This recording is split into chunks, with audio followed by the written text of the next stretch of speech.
From the White House in the office of the President of the United States, we present an address by Dwight D. Eisenhower. This is the farewell address for President Eisenhower, whose 8 years as chief executive come to an end at noon Friday. Mr. Eisenhower has chosen this time for his final speech. Ladies and gentlemen, the President of the United States. Good evening, my fellow Americans.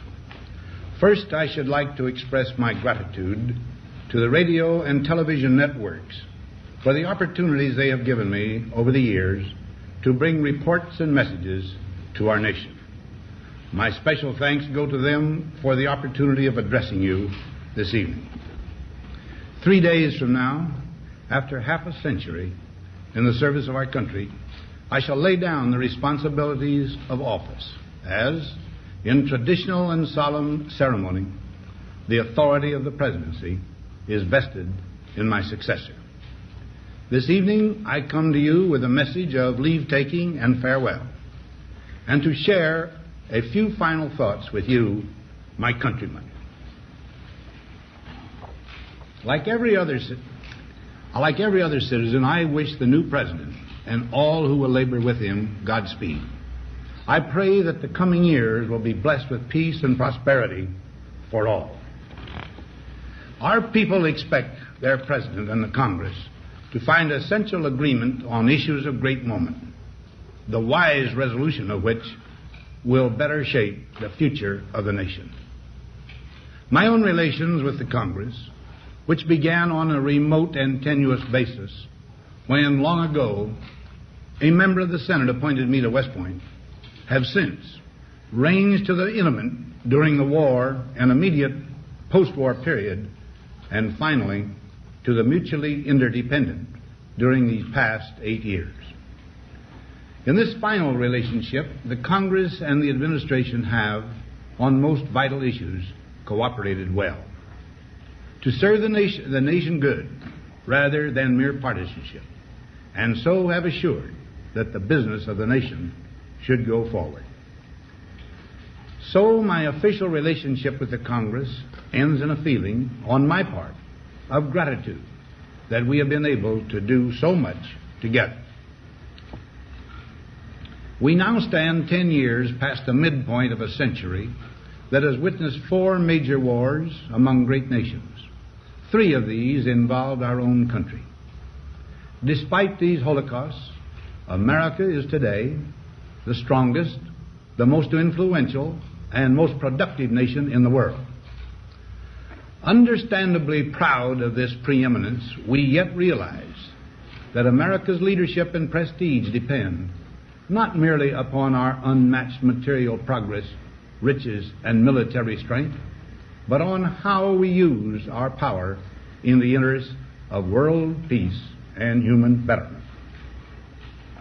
Throughout America's adventure in free government, our basic purposes have been to keep the peace, to foster progress in human achievement, and to enhance liberty, dignity, and integrity among peoples and among nations. To strive for less would be unworthy of a free and religious people. Any failure traceable to arrogance or our lack of comprehension or readiness to sacrifice would inflict upon us grievous hurt, both at home and abroad. Progress toward these noble goals is persistently threatened by the conflict now engulfing the world. It commands our whole attention, absorbs our very beings. We face a hostile ideology, global in scope, atheistic in character, ruthless in purpose, and insidious in method.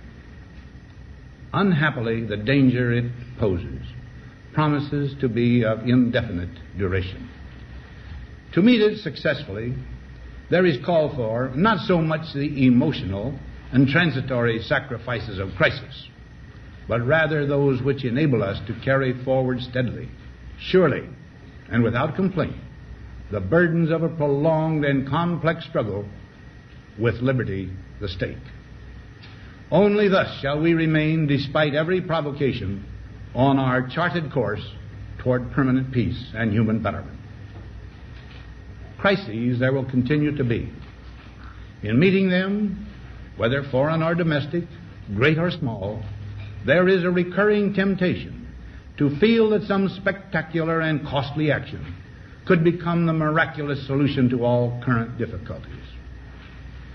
A huge increase in newer elements of our defenses, development of unrealistic programs to cure every ill in agriculture, a dramatic expansion in basic and applied research.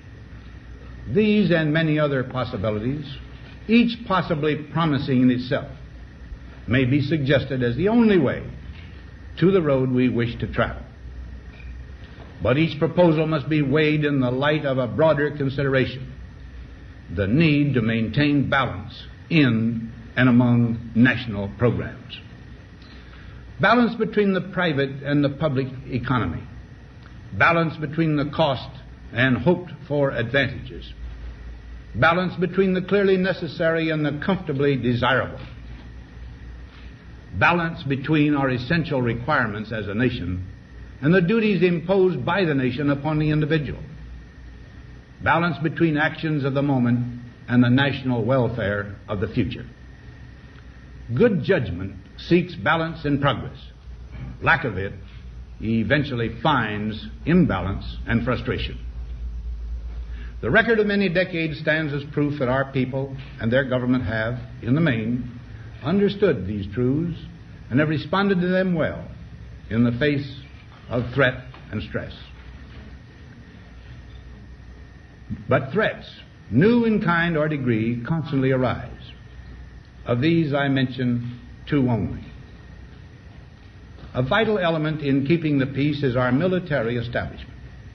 Our arms must be mighty, ready for instant action, so that no potential aggressor may be tempted to risk his own destruction. Our military organization today bears little relation to that known of any of my predecessors in peacetime, or indeed by the fighting men of World War II or Korea. Until the latest of our world conflicts, the United States had no armaments industry.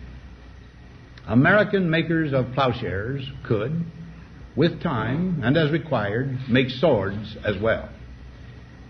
But we can no longer risk emergency improvisation of national defense. We have been compelled to create a permanent armaments industry of vast proportions. Added to this, 3.5 million men and women are directly engaged in the defense establishment. We annually spend on military security alone more than the net income of all United States corporations.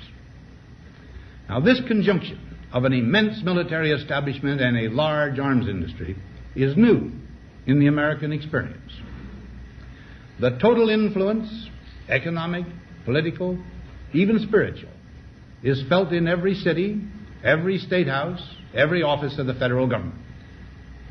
We recognize the imperative need for this development, yet we must not fail to comprehend its grave implications. Our toil, resources, and livelihood are all involved. So is the very structure of our society. In the councils of government, we must guard against the acquisition of unwarranted influence, whether sought or unsought, by the military-industrial complex. The potential for the disastrous rise of misplaced power exists and will persist. We must never let the weight of this combination endanger our liberties or democratic processes. We should take nothing for granted. Only an alert and knowledgeable citizenry can compel the proper meshing of the huge industrial and military machinery of defense with our peaceful methods and goals, so that security and liberty may prosper together. Akin to and largely responsible for the sweeping changes in our industrial military posture has been the technological revolution during recent decades. In this revolution, research has become central. It also becomes more formalized, complex, and costly. A steadily increasing share is conducted for, by, or at the direction of the federal government. Today, the solitary inventor, tinkering in his shop, has been overshadowed by task forces of scientists. in laboratories and testing fields. In the same fashion, the free university, historically the fountainhead of free ideas and scientific discovery, has experienced a revolution in the conduct of research. Partly because of the huge costs involved, a government contract becomes virtually a substitute for intellectual curiosity. For every old blackboard, there are now hundreds of new electronic computers. The prospect of domination of the nation's scholars by federal employment, project allocations, and the power of money is ever present and is gravely to be regarded. Yet in holding scientific research and discovery in respect, as we should, we must also be alert to the equal and opposite danger that public policy could itself become the captive of a scientific, technological elite. It is the task of statesmanship to mold, to balance, and to integrate these and other forces, new and old, within the principles of our democratic system, ever aiming toward the supreme goals of our free society. Another factor in maintaining balance involves the element of time.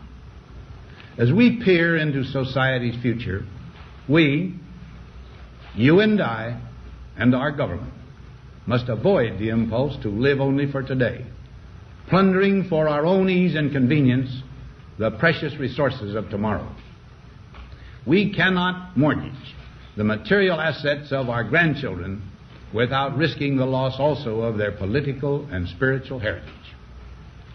We want democracy to survive for all generations to come, not to become the insolvent phantom of tomorrow. During the long lane of the history yet to be written, America knows that this world of ours, ever growing smaller, must avoid becoming a community of dreadful fear and hate, and be instead a proud confederation of mutual trust and respect. Such a confederation must be one of equals. The weakest must come to the conference table with the same confidence as do we, protected as we are by our moral, economic, and military strength. That table, though scarred by many past frustrations, cannot be abandoned for the certainty agony of disarmament of the battlefield. Disarmament with mutual honor and confidence is a continuing imperative.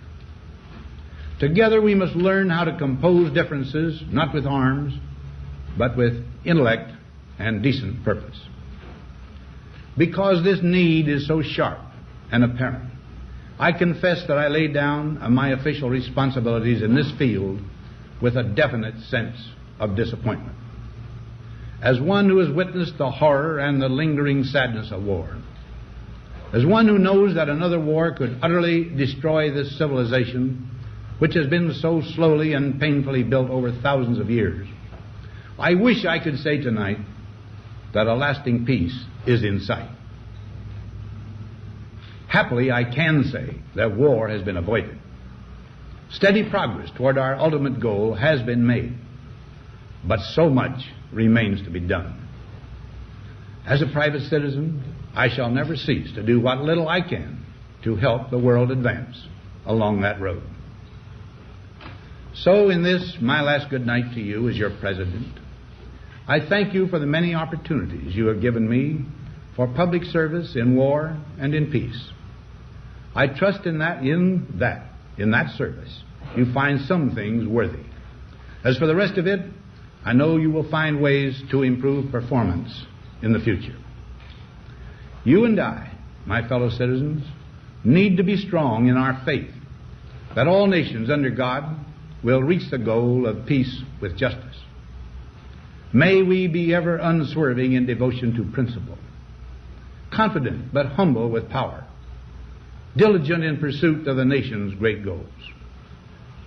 To all the peoples of the world, I once more give expression to America's prayerful and continuing aspiration.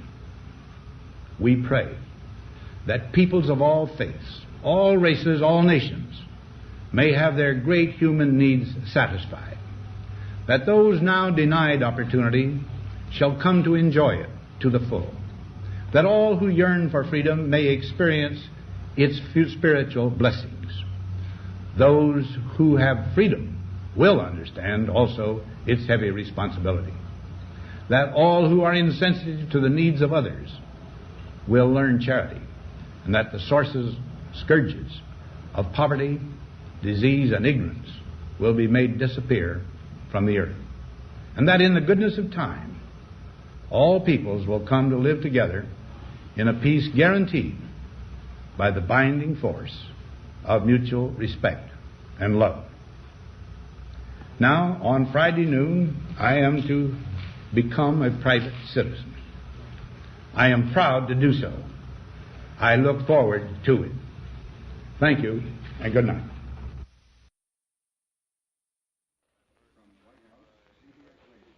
We have presented the farewell address by the President of the United States, Dwight D. Eisenhower, who spoke this evening from his office in the White House.